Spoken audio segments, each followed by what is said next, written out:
Welcome back to Her True Stories, where we share incredible true tales of survival, strength, and justice. I'm your host, and today's story will absolutely shock you. If you've ever been dismissed by your own family, if anyone has ever told you that your feelings don't matter, this story is for you. A 60-year-old woman named Amelia thought her son's greed had simply stolen her last precious memory. Instead, she discovered a secret that would change everything. Before we dive in, please hit that subscribe button and ring the notification bell. These stories need to be heard. Now, let's see how one woman's heartbreak became the key to the most perfect revenge. My name is Amelia Carter, and at 60 years old, I thought I knew everything about loss. I was wrong. The morning it all began, I stood in my bedroom holding an empty velvet jewelry box, staring at the space where my husband Richard's Rolex had lived for the 3 years since his death. The watch wasn't just a timepiece. It was the last tangible connection to the man I'd loved for 35 years, the final piece of him I could still touch when the loneliness became unbearable. My hands trembled as I searched through every drawer, every shelf, every possible place the watch could have been moved. But deep in my heart, I already knew the truth. There was only one person who had access to my home, who knew where I kept my most precious belongings, who had been pressuring me about money for months. My son, Daniel. The phone call that confirmed my worst fears came 20 minutes later, just as I was standing in my living room trying to convince myself there had to be another explanation. "Mom, it's me." Daniel's voice came through with that familiar tone of forced casualness that meant trouble. "Listen, before you get upset, I want you to know that what I did was necessary." My blood turned to ice. "Daniel, please tell me you didn't." "I sold Dad's watch." The words hit me like a physical blow. I sank into my favorite armchair, the one Richard used to read to me from, and felt the world tilt on its axis. "You what?" "I needed the money, Mom. Vivian has been planning this European vacation for months, and my business account is temporarily tied up." The watch was just sitting there collecting dust. Just sitting there? My voice rose despite my efforts to stay calm. "Daniel, that watch was your father's. It was the only thing of his I had left." "Oh, come on, Mom. Don't be so dramatic. It's just a watch. Dad's gone. He doesn't need it anymore." The casual cruelty of his words took my breath away. I sat there clutching the phone, staring at the empty jewelry box on my coffee table, unable to speak. "Mom? Are you there? Look, I know you're upset, but you need to be practical about these things. Dad would have wanted us to use his stuff if we needed it."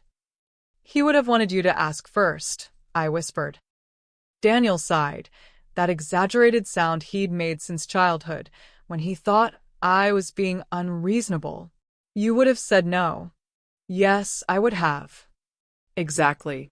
So I saved us both the argument. The watch sold for $8,000, which is perfect for Vivian's trip.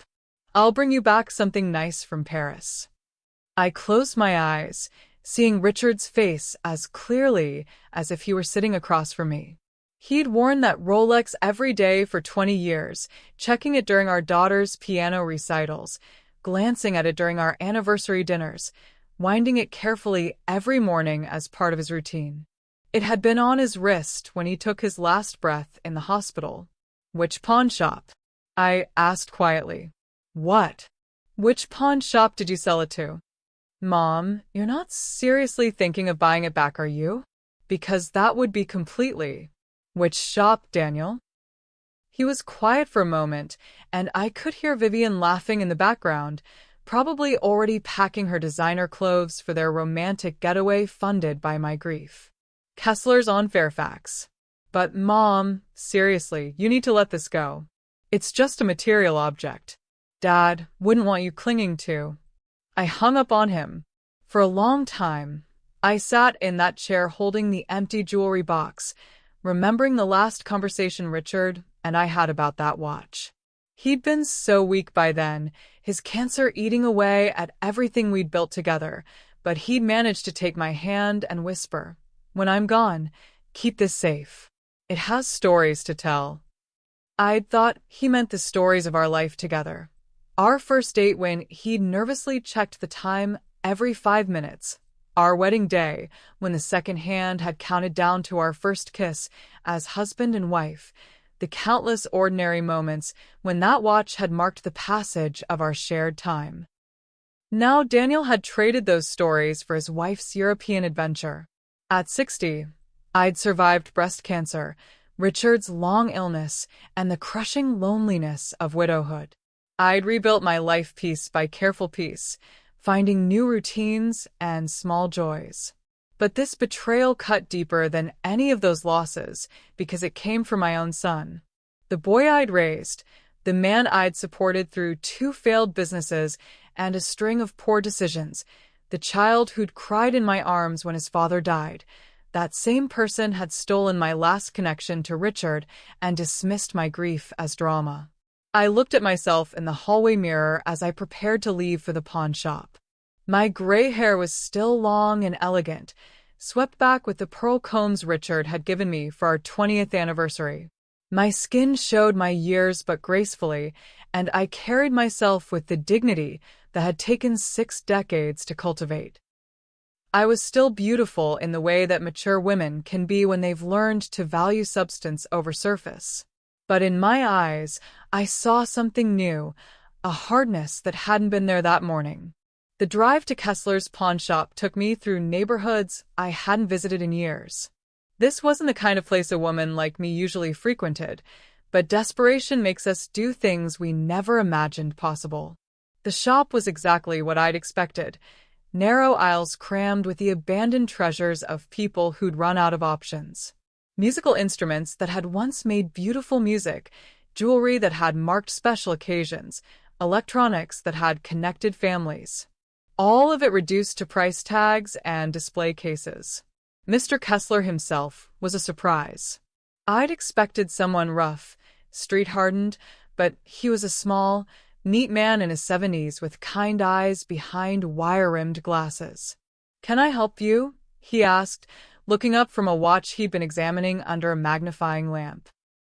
"My son sold you a Rolex," I said, my voice steadier than I felt. "A vintage Submariner. I'd like to buy it back." His expression shifted immediately. "Ah, "You must be Mrs. Carter."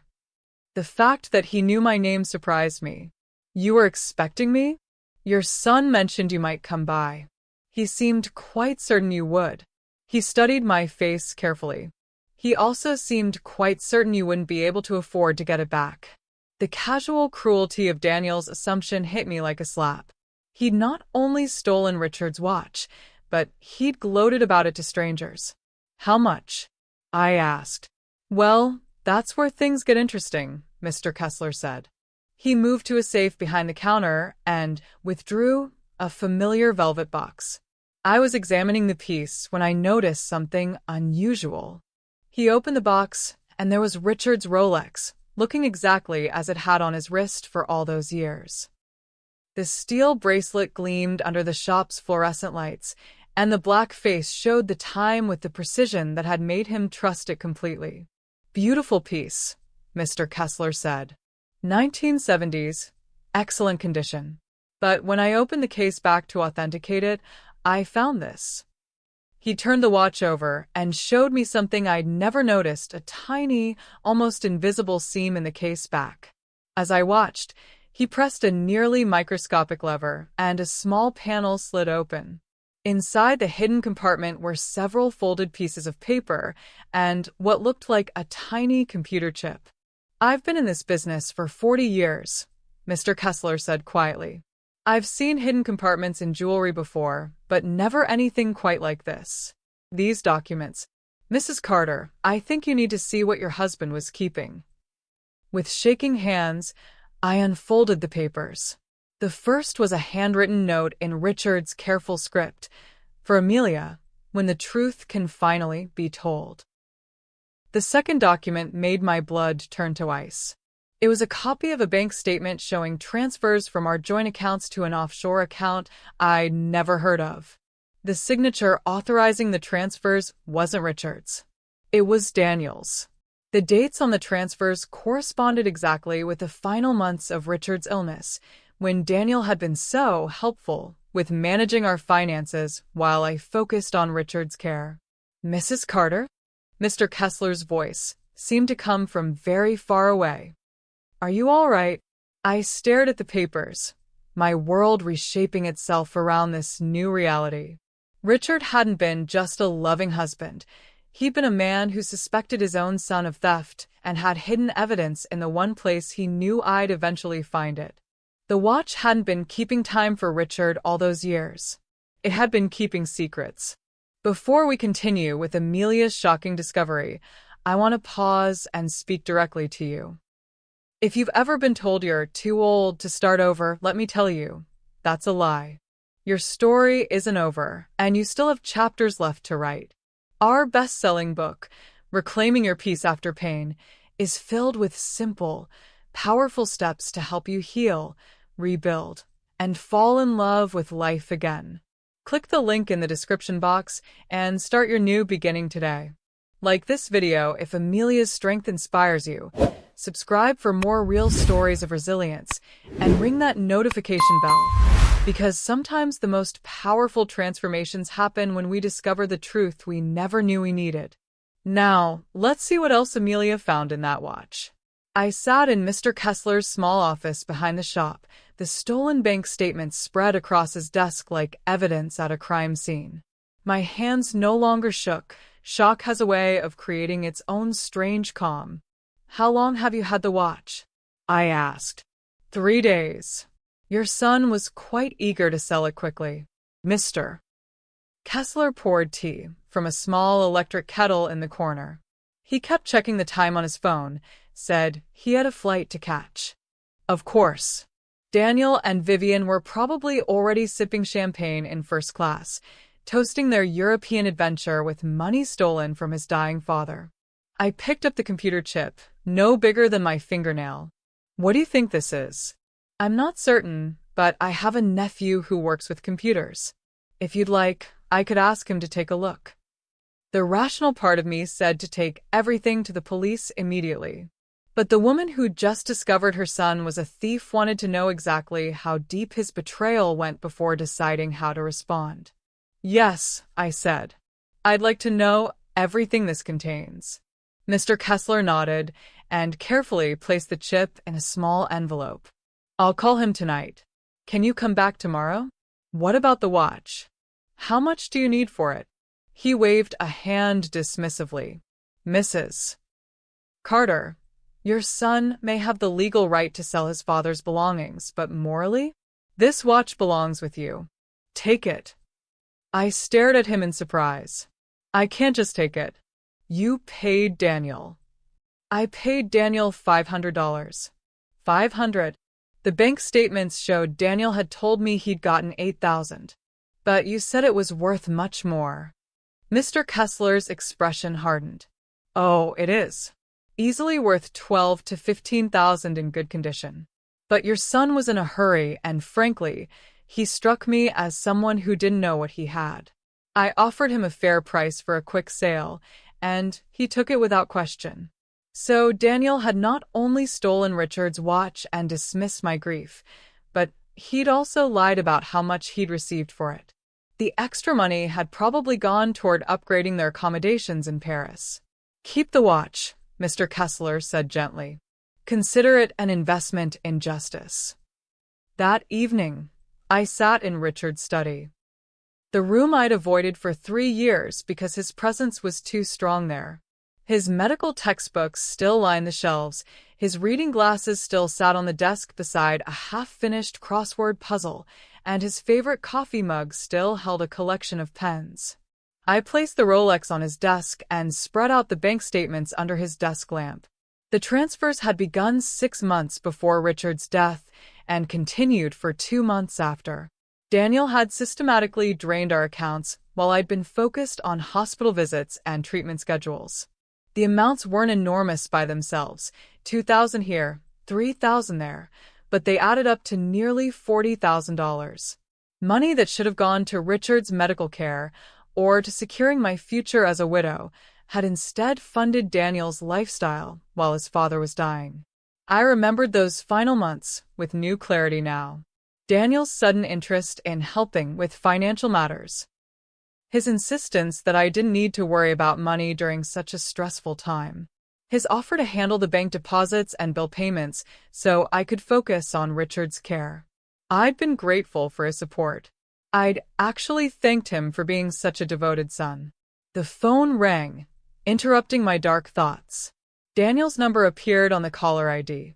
"Mom, I just wanted to check on you. You seemed upset earlier, and I felt bad about hanging up so abruptly." His voice carried that practiced tone of concern he'd perfected over the years, the one that made you forget he'd just hurt you and feel guilty for being upset about it. "I'm fine, Daniel." Good, good. I know the watch thing was hard for you, but honestly, Mom, you'll feel better once you let go of all that old stuff. Vivian's therapist says that clinging to material possessions is just a way of avoiding grief. I wondered if Vivian's therapist also had opinions about sons who stole from their dying fathers, but I kept the thought to myself. "How is Paris?" I asked instead. "Oh, it's incredible. We're staying at this amazing hotel near the Champs-Élysées. The room service alone costs more than most people make in a week, but Vivian deserves the best. She works so hard at the gallery." Vivian worked at her family's art gallery, where her primary duties seemed to involve organizing charity galas and posting Instagram photos of herself with expensive artwork. But I'd learned years ago that pointing out such inconsistencies only led to lectures about my negative attitude. "That sounds lovely," I said. "It really is. And Mom, I want you to know when we get back, Vivian and I want to take you out for a nice dinner. Maybe we can start looking at some senior communities in your area. I know you say you're fine living alone, but at your age, it's really not safe." There it was. The real reason for the call. Daniel wasn't feeling guilty about the watch. He was laying the groundwork for his next move. Get me into a senior community, sell my house, and have even more access to whatever money remained. "That's very thoughtful of you," I said. "Great. I'll make reservations at that place you like downtown. The one with the piano player." After he hung up, I sat in Richard's chair and wondered how I'd raised such a selfish, manipulative man. Had I been too lenient? Too generous? Had I somehow failed as a mother? Then I looked at the bank statements again and felt my guilt transform into something harder and more focused. Daniel wasn't selfish because of poor parenting. He was selfish because he'd learned he could be. Because his charm and my love had always protected him from real consequences. That was about to change. The next morning, Mr. Kessler called with news about the computer chip. "Mrs. Carter, you need to come in as soon as possible. What we found. It's significant." I arrived at the pawn shop to find Mr. Kessler waiting with a younger man who had the intense look of someone who spent most of his time staring at screens. "This is my nephew, David," Mr. Kessler said. "David, tell Mrs. Carter what you found." David pulled out a laptop and opened several files. The chip contained multiple documents, financial records, email correspondences, and what appears to be a detailed investigation your husband was conducting. The screen filled with emails I'd never seen before, messages between Richard and a private investigator named Helen Torres. The subject lines made my heart race. "Daniel Carter Financial Review. Account irregularities confirmed. Evidence package prepared. Your husband hired a private investigator 6 months before he died," David continued. "He suspected your son of embezzling money and wanted proof before confronting him. But Richard never said anything to me about this. According to these emails, he planned to. But his illness progressed faster than expected. The investigator's final report was dated 2 days before your husband's death." David clicked to another file. "There's more. Your husband documented everything: bank statements, forged signatures, even recorded phone conversations where your son discussed hiding assets from you. I stared at the screen, seeing my marriage in an entirely new light. While I'd been focused on Richard's medical care, he'd been fighting a different battle, protecting me from the son who was robbing us both. "There's one more thing," David said quietly. "The final email your husband sent to the investigator. Well, you should read it yourself." The email was brief, but devastating. "Helen, I'm running out of time. If something happens to me before we can expose Daniel's theft, make sure Amelia gets this evidence.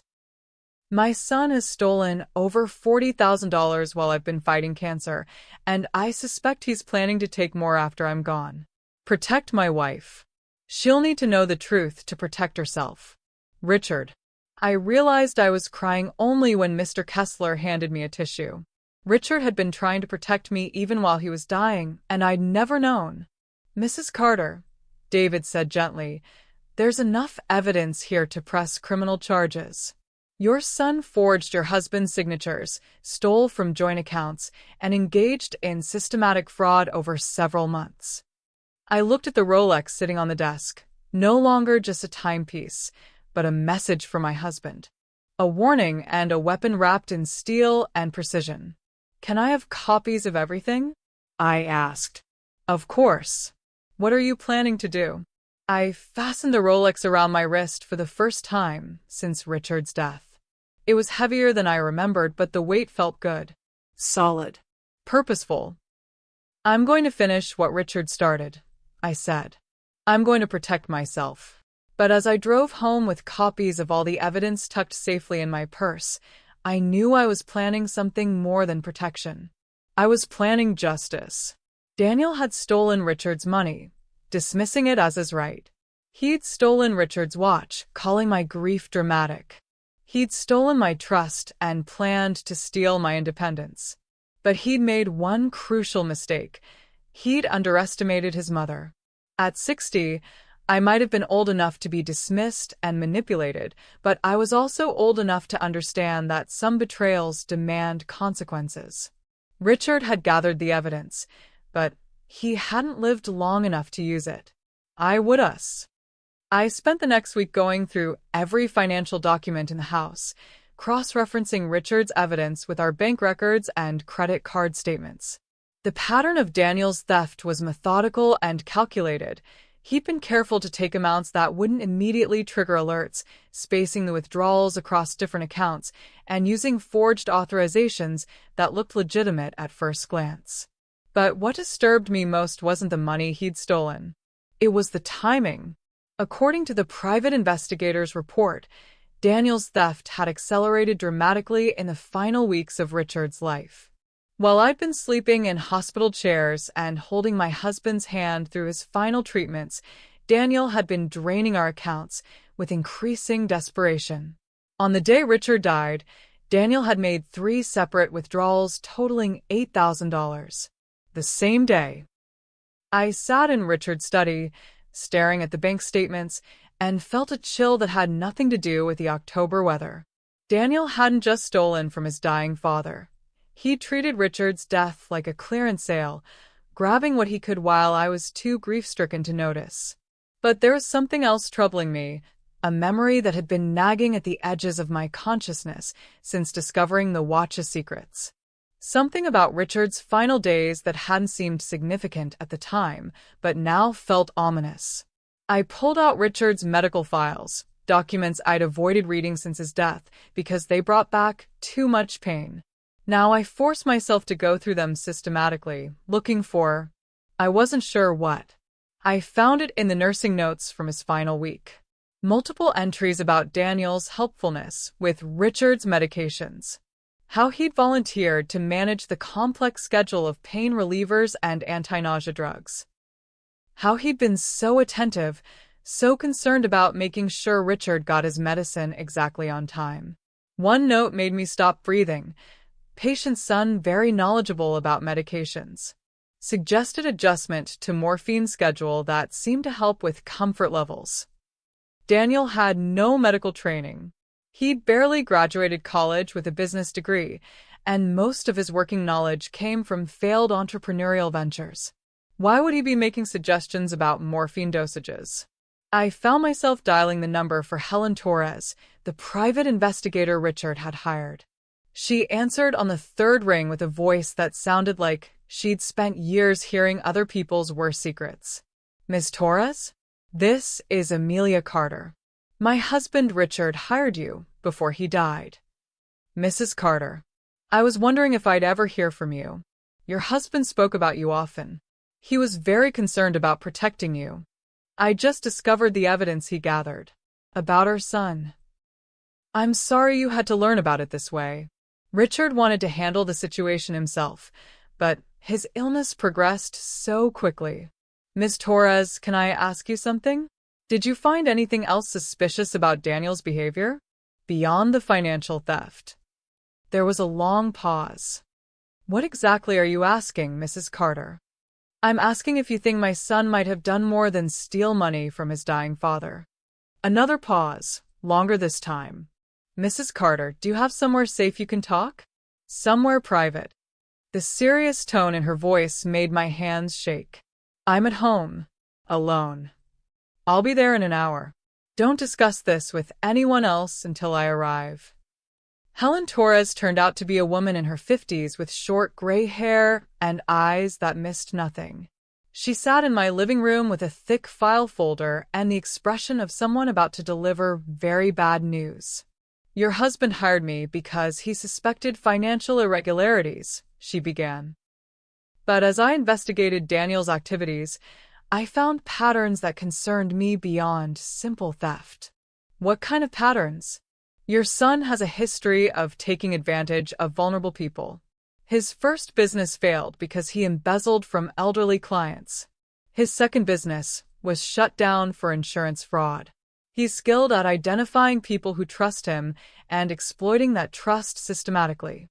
I thought about all the times over the years when Daniel had asked for loans that were never repaid, for co-signatures on credit applications, for temporary help with rent or car payments. How he'd always had a reasonable explanation and a promise to pay it back soon. But Mrs. Carter, what worried me most was the timing of his thefts from your accounts. The pattern suggested someone who knew exactly when his window of opportunity would close. I don't understand. Helen opened her file and showed me a timeline she'd created. Daniel's theft began 6 months before your husband's death. But the amounts increased dramatically in the final weeks, as if he knew Richard wouldn't be around much longer to catch him. The implications hit me like ice water. You think Daniel knew Richard was going to die sooner than the doctors predicted? I think Daniel may have taken steps to ensure that timeline. The room seemed to tilt around me. You're saying? I'm saying your son had access to your husband's medications, opportunity to alter dosages, and a strong financial motive to accelerate his father's death. The nursing notes show Daniel was unusually involved in medication management, which is uncommon for family members without medical training. I stared at her, my mind refusing to process what she was suggesting. But the doctors said Richard's decline was consistent with his type of cancer. It was. But cancer patients can live months or even years longer than expected with proper pain management and medication compliance. If someone were systematically altering medication dosages, increasing morphine, decreasing anti-nausea drugs, changing the timing of treatments, they could create complications that would appear natural. I thought about Daniel's behavior during those final weeks. His insistence on staying late at the hospital, his volunteering to handle the complex medication schedule, his unusual knowledge about drug interactions and dosages. I'd been touched by his devotion. Now I wondered if I'd been watching my son murder his father. Do you have proof? I whispered. Not the kind that would hold up in court. Richard died 3 years ago, and his body was cremated. But the circumstantial evidence is compelling. The theft pattern, the medication involvement, the suspicious timing of financial transactions. Helen leaned forward, her expression intense. Mrs. Carter, I need you to understand something. If Daniel killed his father for money, you could be in danger too. You're the only thing standing between him and your remaining assets. But I'm his mother. Surely he wouldn't. He stole from his dying father while you were sleeping in hospital chairs. He sold his father's most precious possession and called your grief dramatic. You tell me, what wouldn't he do? I looked down at Richard's Rolex on my wrist, feeling its weight differently now. Not just as a timepiece or a symbol of love, but as evidence of a conspiracy that had been 3 years in the making. What should I do? That depends on what you want to achieve. We could go to the police with what we have, but without Richard's body, proving murder would be nearly impossible. The financial theft is prosecutable, but Daniel would likely get a plea deal and minimal jail time. And then he'd be free to come after me. Exactly. Or... Helen paused, studying my face. You could consider other options. Sometimes justice comes in forms the legal system doesn't provide. I thought about Daniel sipping champagne in Paris, funded by his father's stolen money and his mother's broken heart. About his plans to move me into a senior community where he'd have even more control over my finances. About the possibility that he'd murdered Richard to speed up his inheritance timeline. What kind of other options? I asked. Helen smiled, and it wasn't a warm expression. Mrs. Carter, your son thinks he's smarter than everyone around him. That kind of arrogance creates vulnerabilities. Sometimes the best way to stop a predator is to become a better predator. I don't know how to be a predator. No, but I do. And more importantly, you have something Daniel doesn't expect from you. You know the truth about what he's done. That knowledge is power, and power is the foundation of justice. She pulled a business card from her wallet and handed it to me. Think about it, Mrs. Carter. If you decide you want to explore alternatives to the legal system, call me. Richard gathered evidence to protect you, but protection sometimes requires offense. After she left, I sat alone in the gathering darkness, Richard's watch ticking steadily on my wrist like a heartbeat. Somewhere in Europe, Daniel was spending stolen money while planning his next move against his mother. But for the first time since discovering his betrayal, I wasn't feeling like a victim. I was feeling like a woman with nothing left to lose and plenty to avenge.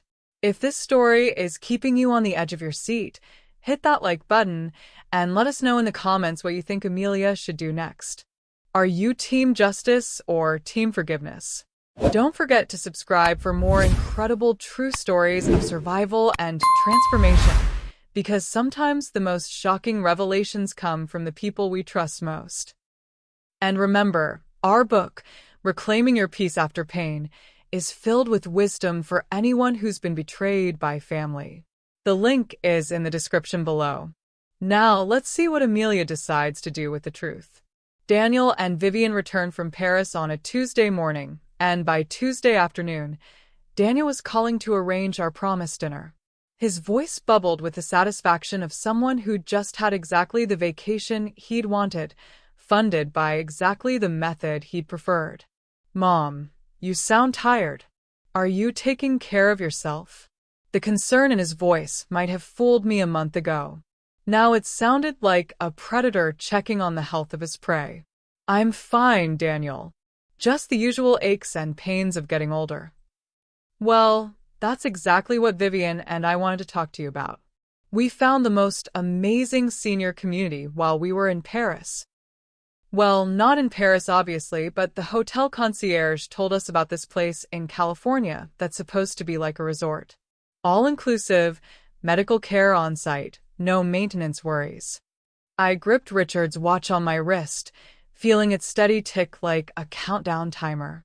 That sounds expensive. Oh, Mom, you can't put a price on peace of mind.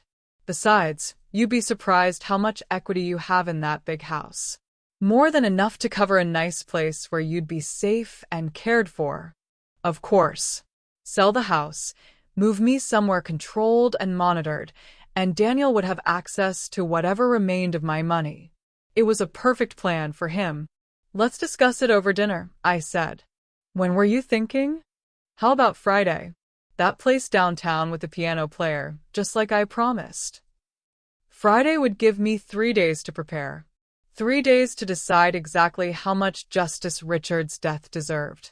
After Daniel hung up, I called Helen Torres.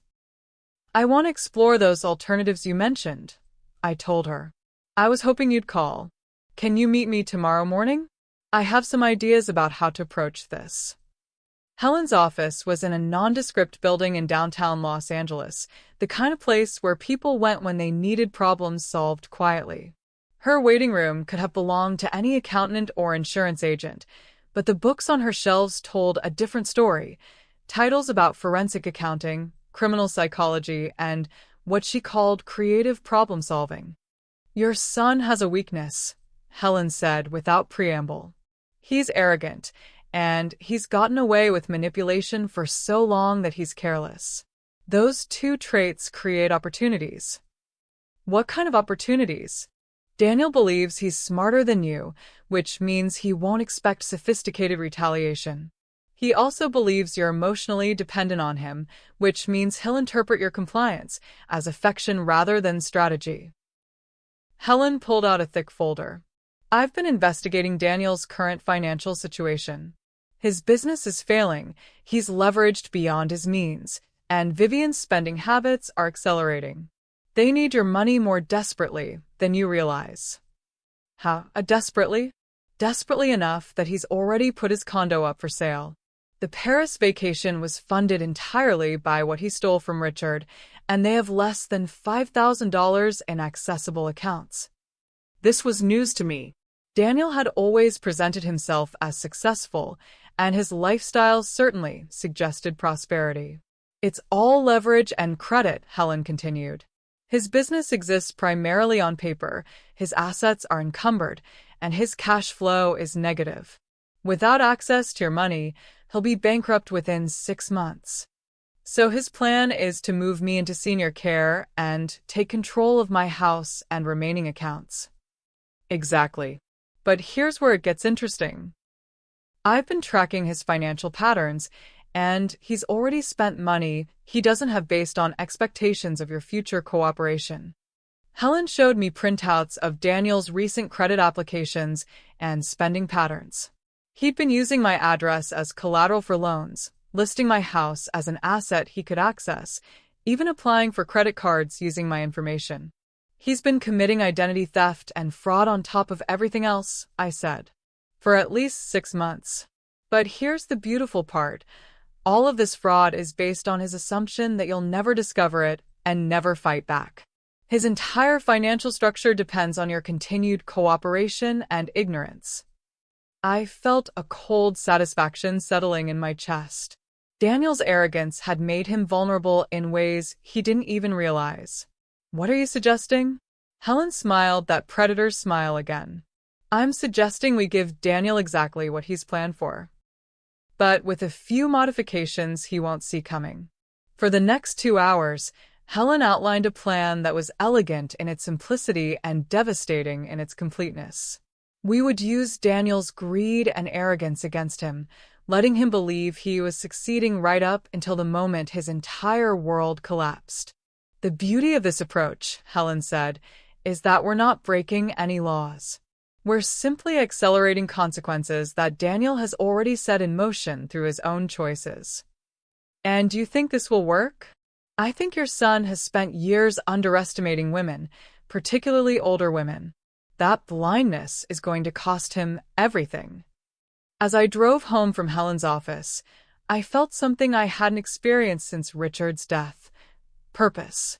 For 3 years, I'd been drifting through my days, managing grief and loneliness.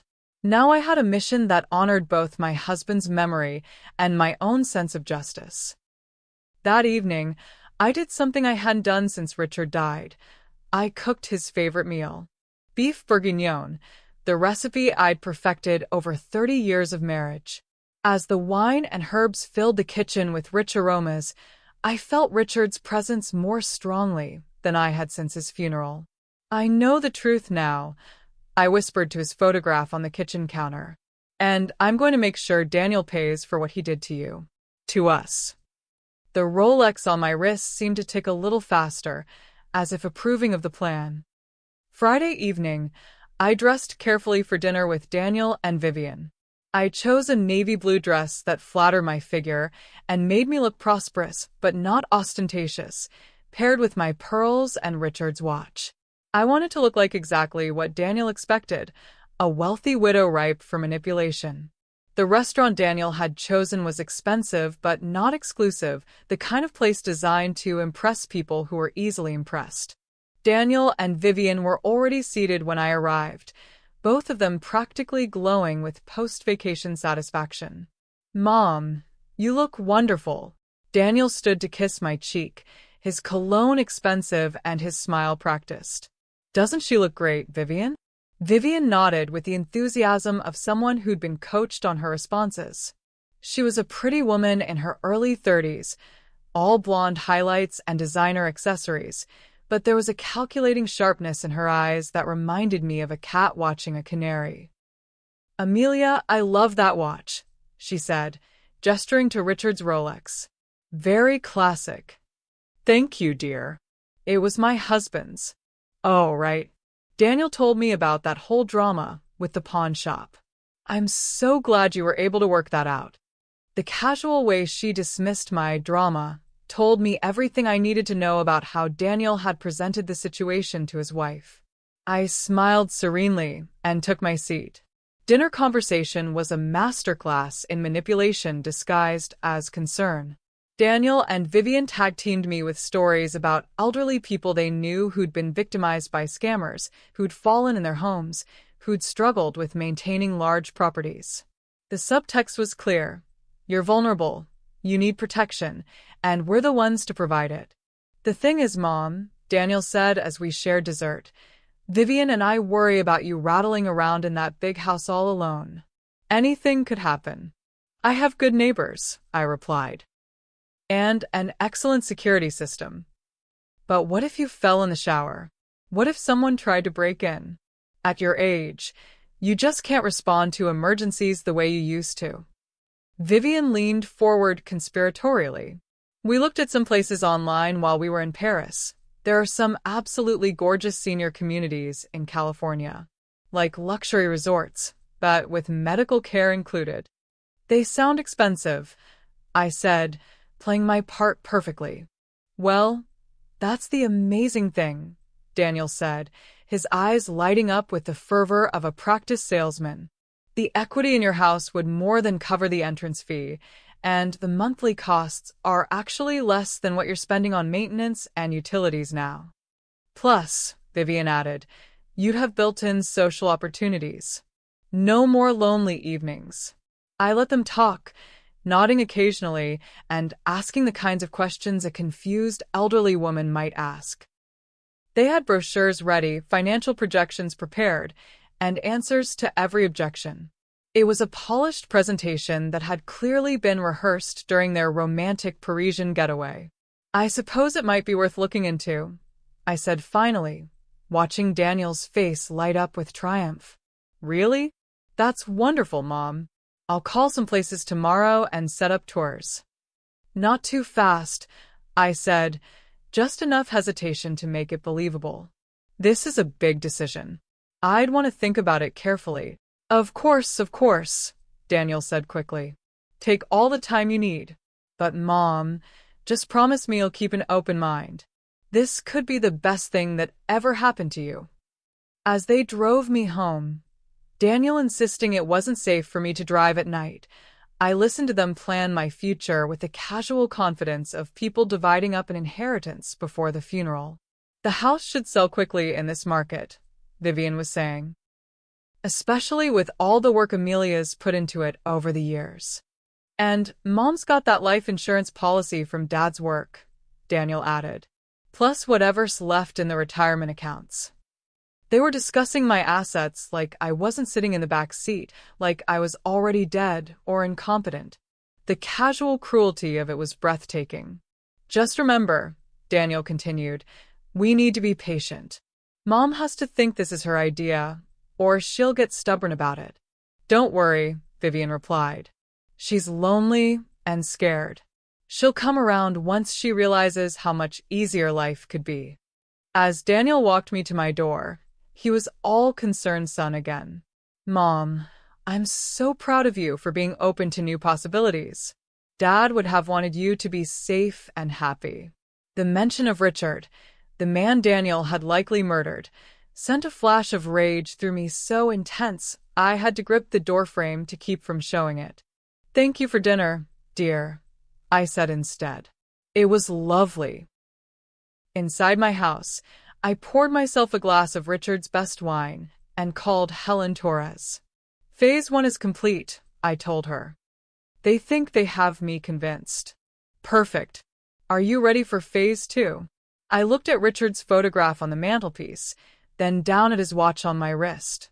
Somewhere in the city, Daniel and Vivian were celebrating what they thought was their victory, counting money they thought they were about to steal. Oh yes, I said. I'm more than ready. The next morning, Helen set the second phase in motion with a series of phone calls that would begin Daniel's downfall. The plan was sophisticated but appeared coincidental, a confluence of bad luck that would slowly strangle Daniel's financial life while I maintained the appearance of a confused elderly woman simply trying to make good decisions. The first call went to the credit agencies, reporting identity theft on my accounts. The second went to the banks, where Daniel had used my information as collateral, questioning the validity of loan applications I'd never signed. The third went to several of Daniel's business creditors, providing anonymous tips about irregularities in his financial statements. Within hours, Daniel's carefully constructed house of cards began to tremble. Credit lines were frozen, loan applications were flagged for investigation, and business relationships that depended on his reputation for financial stability started to deteriorate. But the most devastating blow came from an unexpected source. Helen had discovered that Daniel's business partner, a man named Trevor who handled the company's day-to-day operations, had been growing suspicious of Daniel's financial practices. Trevor had noticed irregularities in their accounts, unexplained expenses, and Daniel's increasing desperation for cash flow. All it took was one anonymous phone call suggesting Trevor look more closely at Daniel's recent activities, particularly his access to elderly clients' accounts. Trevor's investigation took less than a week to uncover what Daniel thought he'd hidden carefully. The embezzlement, the forged documents, the systematic theft from clients who'd trusted Daniel with their financial planning. On Thursday morning, exactly 6 days after our dinner, Daniel called me in a panic. Mom, something terrible has happened.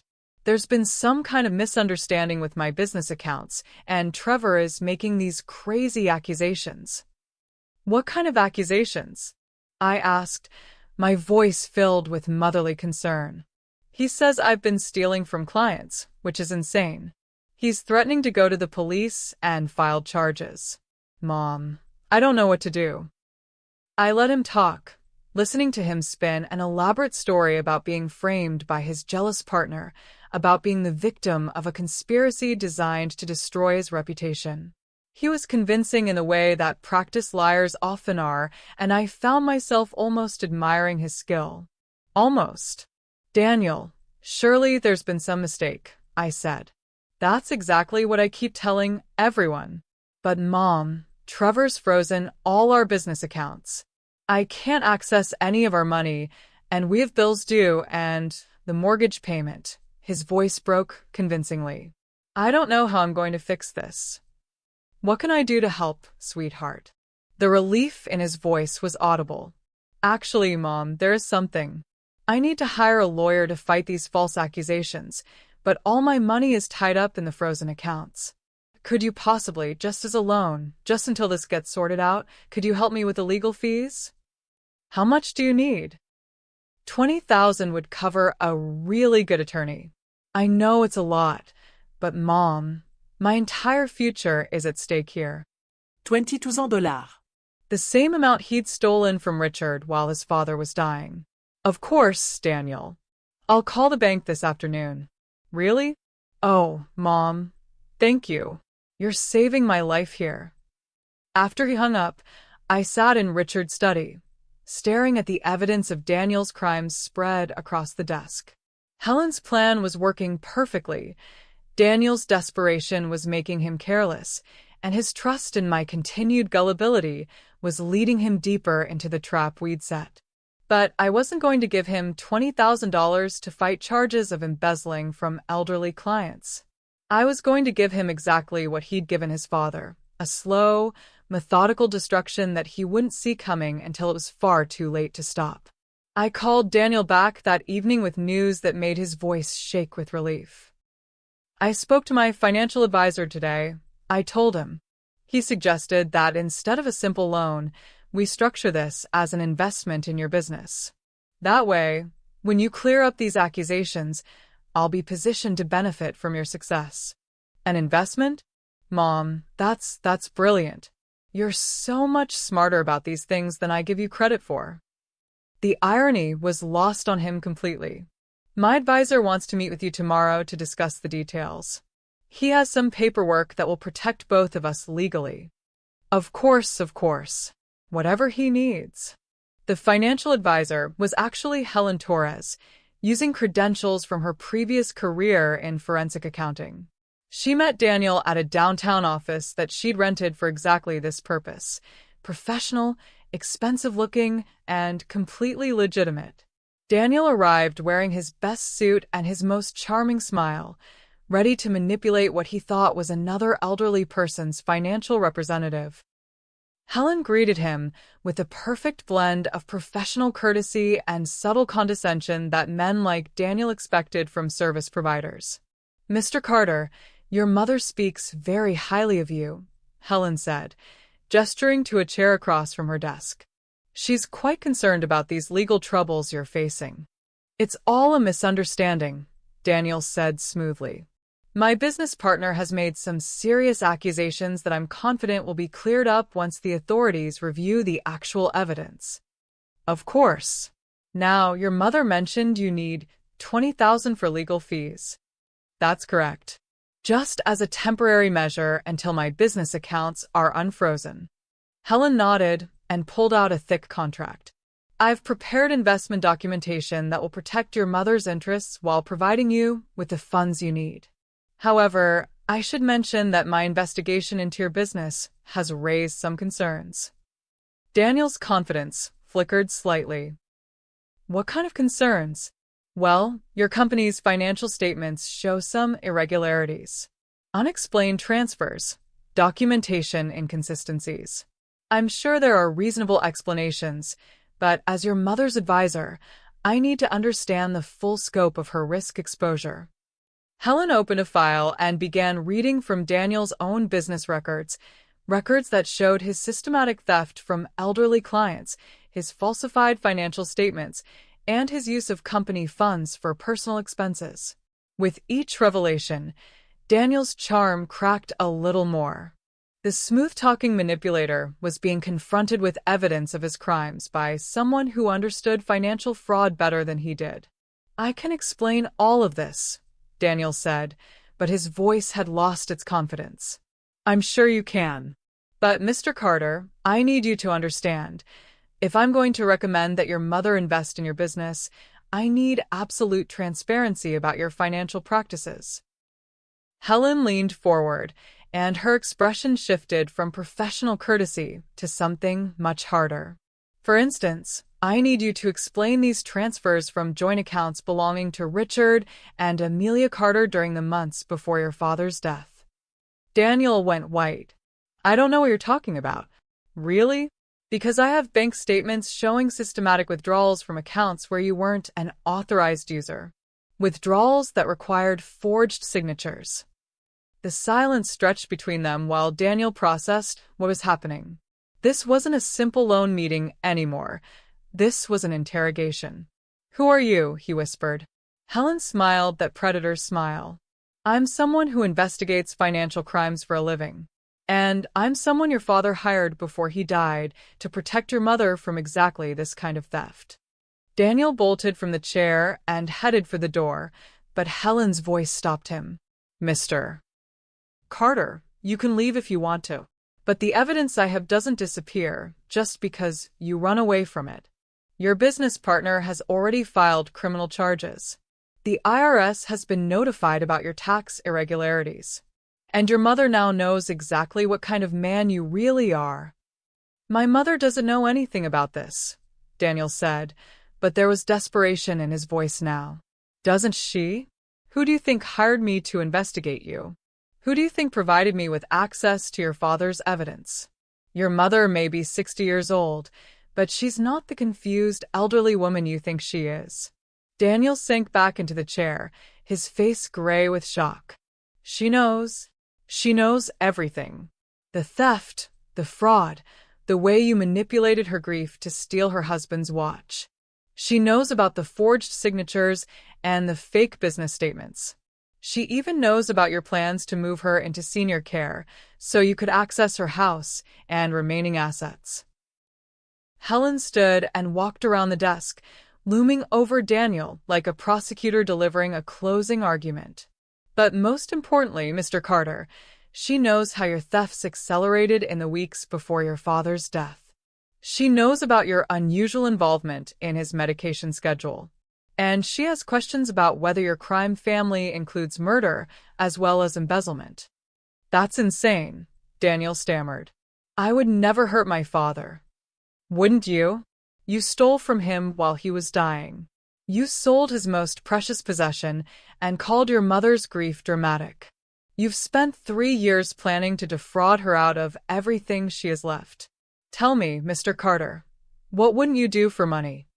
Daniel sat in stunned silence, his carefully constructed world crumbling around him. The charming, successful businessman facade had disappeared completely, revealing the desperate, amoral criminal underneath. What do you want? He finally whispered. Justice, Helen replied simply. Your father gathered evidence to protect your mother, but he died before he could use it. We're going to use it for him. She handed Daniel a new document, not an investment contract, but a comprehensive confession detailing his crimes against both his parents. You're going to sign this confession. You're going to liquidate whatever assets you have left to begin making restitution. And you're going to disappear from your mother's life permanently. And if I don't? Helen's smile was razor-sharp. Then I take everything I have to the police, the IRS, and every news outlet in the city. Your business partner's criminal charges will look like a minor inconvenience compared to what I can do to you. Daniel stared at the confession with the trapped expression of an animal that had finally been cornered. You have 24 hours to decide, Helen continued. Sign the confession and disappear quietly, or face the full consequences of everything you've done. But understand this, your mother is done being your victim. One way or another, this ends now. As Daniel stumbled out of the office, Helen called me with an update. Phase 2 is complete, she said. He knows we have him, and he knows there's no way out. Now we see what kind of man he really is when his back is against the wall. I sat in Richard's study, his watch ticking steadily on my wrist, and wondered what my son would choose. Would he have enough decency left to accept responsibility for his crimes? Or would his arrogance and desperation drive him to even more destructive choices? Either way, the trap was set. All that remained was to see whether Daniel would sign his confession or force us to destroy him completely. Richard's justice was finally at hand. 23 hours after Helen's ultimatum, Daniel was pounding on my front door at 11 o'clock at night. I'd been expecting this visit, had been preparing for it since Helen called to tell me he'd left the office, without signing the confession. Through the peephole, I could see he looked haggard and desperate, his expensive clothes wrinkled, and his usual polish completely gone. This was Daniel stripped of his charm and manipulation, reduced to what he'd always been underneath, a scared child looking for someone else to solve his problems. I opened the door, but didn't invite him in. Mom, we need to talk. It's rather late, Daniel. Please. This is important. I stepped aside and let him enter, noting how his hands shook and how his eyes darted around the room like he was looking for escape routes. He'd aged years in a single day. Mom, someone is trying to destroy me. They've hired investigators. They're spreading lies about my business. They're trying to frame me for crimes I didn't commit. I settled into my favorite chair and folded my hands calmly in my lap. What kind of crimes? Theft, fraud, embezzlement. It's all lies designed to ruin my reputation. Someone has it out for me, and they're using you to get to me. Using me how? Daniel began pacing, his agitation growing with each step. They're telling you things about me, making you suspicious, turning you against your own son. Mom, you have to listen to me. I would never steal from you or Dad. I love you. I know you love me, Daniel, I said gently. Just like I know you sold your father's watch to pay for your vacation. He stopped pacing and stared at me. That's different. That was just what? Just theft from your grieving mother? It was practical. You were being sentimental about a piece of metal, and Vivian and I needed the money for your vacation to Paris. Yes, I know. Something in my tone made him look at me more carefully. The maternal warmth he'd always counted on was missing, replaced by something cooler and more dangerous. Mom, you're scaring me. You don't sound like yourself. Don't I? Maybe this is who I've always been, and you just never bothered to notice. Daniel sank onto the couch, his head in his hands. They showed me documents, bank statements, things that made it look like I was stealing from you and Dad. But I can explain all of that. Can you? Can you explain the $40,000 you transferred from our accounts while your father was dying? Can you explain the forged signatures, the fake authorizations, the way you accelerated your theft when you knew Richard was too weak to stop you? Daniel's head snapped up, his eyes wide with shock. How do you know about the money you stole? About the systematic way you robbed your dying father while I was sleeping in hospital chairs? About the way you treated Richard's death like a clearance sale? I stood and walked to Richard's photograph on the mantelpiece, feeling the weight of his watch on my wrist like a reminder of everything we'd lost. I know because your father knew, Daniel. He hired a private investigator to document your crimes before he died. He left me evidence, hidden in the very watch you were so eager to sell. The blood drained from Daniel's face. That's impossible. Is it? Richard was a smart man who married a smart woman. Did you really think we'd never figure out what you were doing? I turned to face him, and he flinched at whatever he saw in my expression. But the worst part, Daniel, isn't the money you stole. It's the way you used your father's illness as an opportunity. The way you manipulated his medications, involved yourself in his care schedule, made suggestions about drug dosages you had no business making. I was trying to help him, Daniel whispered, but there was no conviction in his voice. Were you? Or were you trying to make sure he died before he could expose your theft? The accusation hung in the air between us like poison gas. Daniel stared at me with the trapped expression of an animal that had run out of places to hide. You think I killed Dad? I think you stole from him while he was dying, and I think you were prepared to do whatever it took to protect yourself from consequences. What I don't know is whether you actively hastened his death or simply didn't care if your actions made him worse. Daniel stood up abruptly, his desperation transforming into anger. This is insane. You're my mother. How can you believe these lies about me? Because they're not lies, Daniel. They're facts, documented by your father and confirmed by investigators. You are a thief, a fraud, and quite possibly a murderer. I'm your son. No, I said quietly. My son died the day he decided to steal from his dying father. What you are is a criminal who happens to share my DNA. The words hit him like physical blows.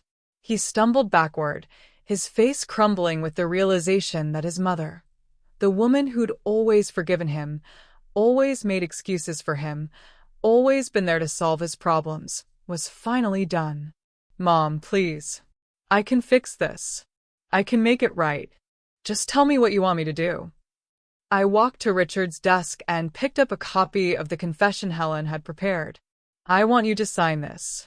Daniel took the document with shaking hands and read the first few paragraphs. His face went white as he processed the comprehensive nature of his admissions. "If I sign this, I'll go to prison. If you don't sign it, you'll go to prison anyway. The only difference is whether you face your crimes with whatever dignity you have left, or whether I destroy you so completely that your name becomes synonymous with elder abuse and patricide." Daniel looked up at me with the desperate eyes of someone who'd finally realized the game was over. "What happens if I sign it?" "You liquidate your remaining assets to begin making restitution. You dissolve your business and cooperate fully with the investigation of your crimes. You divorce Vivian and disappear from my life permanently. And you pray that the evidence against you for Richard's death isn't strong enough to support murder charges." "And if I don't?" I smiled, and it was Helen's predator smile reflected in my features. "Then I release everything to the police, the media, and anyone else who might be interested in the story of a son who stole from his dying father and may have murdered him for an inheritance. I'll make sure your face is on every news broadcast in the city, your name in every newspaper article about financial elder abuse. You'll become famous as the most despicable kind of criminal, the one who preys on his own family." Daniel stared at the confession, then at me, then back at the document that would end his life as he'd known it. "This isn't justice," he whispered. "This is revenge." "Sometimes," I replied calmly, "they're the same thing."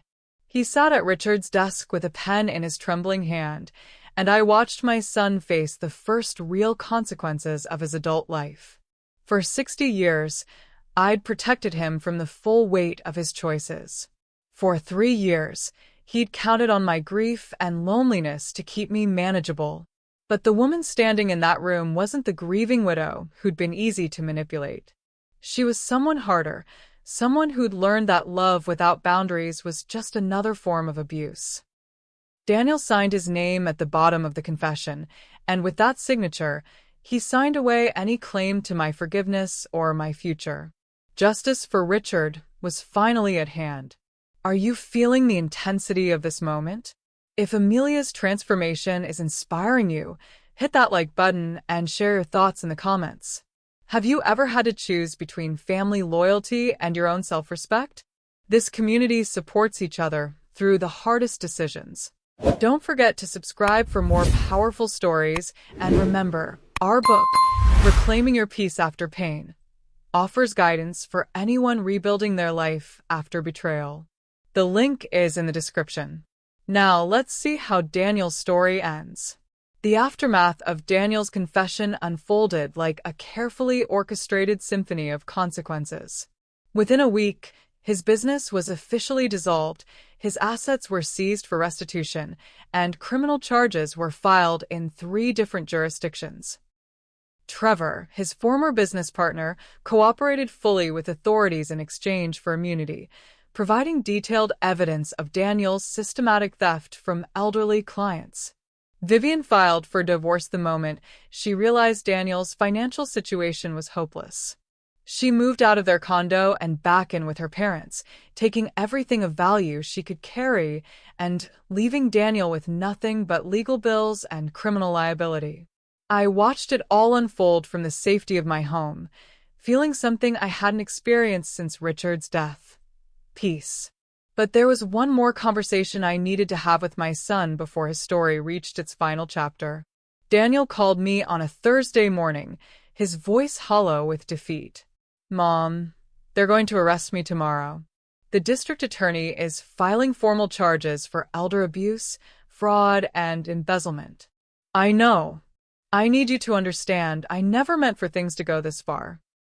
It started small, just borrowing money I intended to pay back. And then it snowballed." I listened to him try to minimize and rationalize his crimes, the same patterns of behavior that had enabled his escalation from petty theft to patricide. "Daniel, do you know what your father said to me the night before he died?" The question stopped his self-justification mid-sentence. He said, "Amelia, I'm worried about you being alone. Not because you can't take care of yourself, but because there are people who will try to take advantage of your kindness." Promise me you'll be strong enough to protect yourself, even from people you love." My voice broke slightly on those last words, remembering Richard's weak grip on my hand as he'd made me promise something I hadn't understood at the time. I promised him I would be strong. But for 3 years after his death, I forgot that promise. I let loneliness and grief make me vulnerable to exactly the kind of person he'd warned me about. "Mom. You, Daniel. He was warning me about you." The silence stretched between us, filled with 32 years of misplaced maternal love and wasted second chances. "Did you kill him?" I asked finally, the question I'd been avoiding for months. Another long silence. "I don't know," Daniel whispered, and the honesty of that admission hit me harder than any denial would have. "What do you mean you don't know?" "I mean, I was so focused on getting the money before he could stop me that I might have made choices that weren't in his best interest. I might have been more worried about my own problems than his health." It wasn't a confession of murder, but it was an acknowledgement of something almost worse. Such complete selfishness that he'd been willing to risk his father's life for financial gain, even if he hadn't consciously intended to cause Richard's death. "Do you understand what you've lost?" I asked. "My freedom, my marriage, my business, my future." "No, Daniel. You've lost your family. You've lost the unconditional love of the woman who gave birth to you, raised you, and would have done anything to protect you. You've lost the memory of a father who worked his entire life to provide for you. You've lost the right to call yourself someone's son." I could hear him crying on the other end of the line, but I felt no impulse to comfort him. The maternal instinct that had driven me for 60 years had been surgically removed by his betrayal. "Is there any way back from this?" he asked. I thought about Richard's watch on my wrist, about the evidence hidden in its mechanism, about the systematic way Daniel had stolen from his dying father and dismissed his mother's grief. "Ask me again in 20 years, I said finally, "after you've served your time and proven you can be a decent human being without someone else's money making it easy. 20 years. 20 years minimum. If you're very lucky and work very hard to become someone worth forgiving." I hung up on my son for the last time. Daniel was arrested the next morning at the cheap motel where he'd been staying since Vivian kicked him out. The local news covered his perp walk with the breathless excitement that always accompanies stories about trusted family members who prey on the elderly. The headlines were everything I could have hoped for. Son accused of stealing from dying father. Family financial advisor charged with elder abuse. Local man faces murder investigation in father's death. Helen called me that evening with updates on the legal proceedings. "The prosecution is confident they can get convictions on the financial crimes," she reported. "The evidence is overwhelming, and Daniel's confession makes it impossible for him to claim innocence." "What about the murder charges?" "That's more complicated. The investigators are exhuming your husband's body for additional toxicology tests, but after 3 years, physical evidence will be limited. However, the pattern of behavior, the timing of the thefts, and Daniel's admission that he might have made choices that weren't in Richard's best interest could be enough to support manslaughter charges." I thought about Richard's body being disturbed after 3 years of peaceful rest, and I felt a flash of anger at Daniel for making even this violation necessary. How long will he likely serve? For the financial crimes alone, probably 8 to 12 years. If they can prove he hastened your husband's death, we're looking at 25 to life. 25 to life. The same amount of time Daniel had stolen from Richard, assuming the cancer would have allowed my husband several more years of life with proper care. There was a poetic justice to it that Richard would have appreciated. That night, I sat in my garden with a glass of wine, watching the sunset paint my roses in shades of gold and crimson. For the first time since Richard's death, I felt truly alone, but it was a chosen solitude rather than an imposed one. I was no longer the grieving widow who'd been easy to manipulate and exploit. I was a woman who discovered her own strength, who'd learned that love without boundaries enabled the very behavior it claimed to forgive. At 60, I'd finally learned what Richard had tried to teach me in his final warning, that sometimes the most loving thing you can do is refuse to be destroyed by the people you care about most. Richard's watch ticked steadily on my wrist, no longer keeping time but keeping faith, faith that justice, however delayed, would eventually find its mark. 6 months after Daniel's arrest, I sat in a courtroom watching my son accept a plea bargain that would send him to prison for 15 years. The prosecution had agreed to drop the murder charges in exchange for guilty pleas to elder abuse, fraud, and embezzlement, a compromise that satisfied everyone except the part of me that wanted him to face full accountability for Richard's death. But 15 years was a long time. Long enough for Daniel to understand the weight of what he'd lost, perhaps long enough for him to become someone worth forgiving. Daniel wore an orange jumpsuit and shackles, his once perfect appearance reduced to institutional anonymity. When the judge asked if he had anything to say before sentencing, he stood and looked directly at me for the first time since his arrest. "Your Honor, I want to apologize to my mother, Amelia Carter, for the pain I've caused her. I betrayed her trust, stole her money, and dishonored my father's memory. I have no excuse for my actions, and I accept full responsibility for the consequences." It was the first completely honest thing he'd said to me in years, and I felt a flicker of something that might have been hope. The judge sentenced him to 15 years in state prison, with possibility of parole in 10 years if he demonstrated genuine rehabilitation. As the bailiff led him away, Daniel turned one last time to look at me. I didn't wave or smile or offer any maternal comfort, but I didn't look away either. After the hearing, Helen and I went for coffee to discuss the final phase of settling Richard's affairs and ensuring that nothing like this could happen again. "The restitution payments will continue for the full term of Daniel's sentence," Helen explained. "His remaining assets have been liquidated, and he'll be required to turn over any income he earns in prison." "How much did we recover?" "About 60% of what he stole from you and your husband. The rest was spent on his lifestyle, Vivian's shopping habits, and that European vacation." I thought about Daniel and Vivian laughing in Parisian cafes, funded by money stolen from Richard's deathbed, and felt the familiar flash of cold anger. What about the other victims? His business clients. They'll receive restitution payments as well, though it will take years to fully compensate everyone he defrauded. The good news is that his conviction has made it easier for other victims to come forward and file civil suits. Over the following months, I watched Daniel's criminal network unravel completely. Trevor faced his own criminal charges for failing to report Daniel's thefts. 3 other elderly clients came forward with stories of being defrauded by Daniel's company. Even Vivian faced legal consequences for spending money she'd known was stolen. The local media had turned Daniel into a cautionary tale about elder abuse, and several advocacy groups had used his case to push for stronger legal protections for elderly victims of financial crime.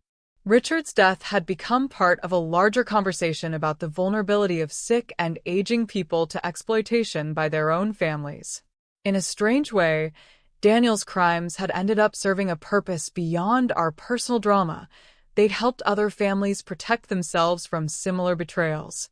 But for me, the most satisfying aspect of Daniel's downfall wasn't the justice or the recovered money or even the public vindication. It was the discovery of who I could be when I stopped making excuses for other people's behavior. At 61, I'd found a strength I'd never known I possessed. I'd learned that maternal love didn't have to mean maternal martyrdom, that protecting yourself from harmful people wasn't selfish even when those people were your own children. I'd also discovered that I enjoyed being formidable. Helen had offered me a job working with her investigations firm, helping other elderly victims of financial fraud navigate the legal system. The work was challenging and emotionally difficult, but it felt like the most meaningful thing I'd ever done. "You have a gift for understanding how these criminals think," Helen told me during one of our case reviews. And more importantly, you have the credibility that comes from having survived it yourself. I'd started speaking to community groups about financial safety for seniors, sharing Richard's story and my own experience as cautionary tales. The presentations were always emotional, both for me and for my audiences, but they served a purpose that felt like honoring Richard's memory in a way that transcended personal revenge. Most surprisingly, I discovered that I was good at being alone. The loneliness that had made me vulnerable to Daniel's manipulation had been replaced by solitude that felt chosen and empowering. I had friends, meaningful work, and interests that had nothing to do with managing other people's needs or emotions. Richard's watch had become my daily reminder of the strength I'd found in his final gift to me, not just the evidence that had brought Daniel to justice, but the knowledge that love could be fierce and protective without being enabling or destructive. The transformation hadn't been easy. There were nights when I questioned whether I'd been too harsh, moments when maternal instinct warred with hard-won wisdom. But each time doubt crept in, I remembered Richard's warning about protecting myself from people who would exploit my kindness. I'd learned that setting boundaries wasn't cruel, it was necessary. That some people would only respect limits that were enforced with consequences. That love without accountability enabled the very behavior it claimed to forgive. 2 years after Daniel's sentencing, I received an unexpected letter from him in prison. The envelope was hand-addressed in careful script that looked nothing like the hurried scrawl I remembered from his youth. Prison, apparently, had taught him patience along with penmanship. I almost threw the letter away without reading it, but curiosity won out over caution. Dear Mom, I know I have no right to contact you, and I'll understand if you don't read this, or if you never respond. But my therapist here says that making amends requires taking responsibility without expecting forgiveness, so that's what I'm trying to do. I've had 2 years to think about what I did to you and Dad, and I finally understand that it wasn't just theft or fraud. It was betrayal of the deepest kind, the destruction of trust between people who are supposed to love and protect each other. I stole more than money from Dad while he was dying. I stole his peace of mind, his ability to trust his own son during his final months. I made his death harder than it needed to be, and I robbed you of the chance to focus entirely on caring for him without worrying about financial security. I also understand now that my involvement in Dad's medical care wasn't helpful. It was dangerous. I was so focused on my own problems, so desperate to keep him from discovering my theft, that I may have made choices that shortened his life. I may not have intended to kill him, but my selfishness and desperation created risks to his health that I had no right to create. I can't undo what I did, and I can't give you back the husband and father I took from our family. But I want you to know that I understand the magnitude of my crimes now, not just legally but morally. I'm not asking for forgiveness, because I know that's not something I can earn back, especially not from prison. I'm not asking you to visit or write back or have any relationship with me at all. I'm just asking you to know that the son you raised, the one who cared about right and wrong, who understood the value of family love, that person still exists somewhere inside the criminal who hurt you so badly. I hope you're happy, Mom. I hope you've found peace and purpose in your life without me in it. You deserve all the joy and love and security that I tried to steal from you. Love always, even though I have no right to it. Daniel. I read the letter 3 times, looking for signs of manipulation or self-pity, but found instead something I'd never seen in any of Daniel's previous communications: genuine accountability, without expectation of reward. It was, I realized, the first truly mature thing my son had ever said to me. I didn't respond to the letter, but I kept it.